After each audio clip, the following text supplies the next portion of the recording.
Hi friends, welcome to Cricket 360. இன்னைக்கு ஐபிஎல்லோட 58th game of the season between Punjab Kings versus Mumbai Indians பற்றி ஒரு match prediction.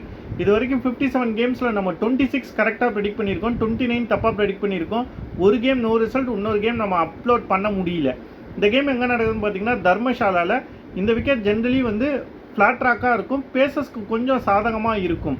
But 180 to 200 தான் இங்கே எக்ஸ்பெக்ட் பண்ணலாம். டே கேம்ஸ்னால் கொஞ்சம் ஸ்லோ டவுன் ஆகும், பட் நைட் கேம்ஸில் கண்டிப்பாக ஒரு 180 to 200 எதிர்பார்க்கலாம். ரெண்டு டீமையும் கம்பேர் பண்ணி பேட்டிங்கில் கம்பேர் பண்ண போகும்போது ஆன் பேப்பர் ரெண்டு டீமுக்குமே ஒரு ஸ்ட்ராங்கான பேட்டிங் யூனிட் இருக்குது. பட் ஆன் ஃபார்ம் அப்படிங்க போகும்போது நிச்சயமாக பஞ்சாபோட பேட்டிங் தான் பெட்டராக இருக்குது. பவுலிங்லேயும் ஆன் பேப்பர் ரெண்டு டீமுக்குமே ஒரு நல்ல பவுலிங் யூனிட் இருக்குது.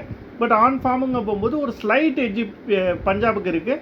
ரீசெண்டாக அவங்களோட பவுலிங் கொஞ்சம் ஷேக்கியாக இருக்குது, பட் ஸ்டில் மும்பை பவுலிங்கை விட ஒரு பெட்டரான பவுலிங் யூனிட்னே சொல்லலாம். ஃபார்ம் வைஸ் பார்க்க போகும்போது 13 பாயிண்ட்ஸோட 4th பிளேஸில் இருக்காங்க பஞ்சாபு. வெறும் 6 பாயிண்ட்ஸோட 9th பொசிஷனில் இருக்காங்க மும்பை இந்தியன்ஸ். ஸோ நிச்சயமாக ஃபார்ம் வைஸ் பஞ்சாப் தான் better team. But last 3 games கண்டினியூஸாக லூஸ் பண்ணியிருக்காங்க. இந்த கேம் அவங்களோட பிளே ஆஃப் சான்சஸ்க்கு ரொம்ப முக்கியமான ஒரு மேட்சாக நான் பார்க்குறேன். இந்த மேட்ச் ஒரு வேளை தோத்துட்டாங்கன்னா அவங்களோட பிளே ஆஃப் சான்சஸ் ரொம்ப டிஃபிகல்ட் ஆகிடும். ஆனால் other hand Mumbai already eliminate ஆகிட்டாங்க. ஸோ பஞ்சாப்க்கு தான் இது ரொம்ப முக்கியமான மேட்ச்சு. எல்லா வகையிலையும் பஞ்சாப்க்கு தான் அட்வான்டேஜ் இருக்குது, including home advantage. So I expect Punjab Kings win. I predict a Punjab Kings win.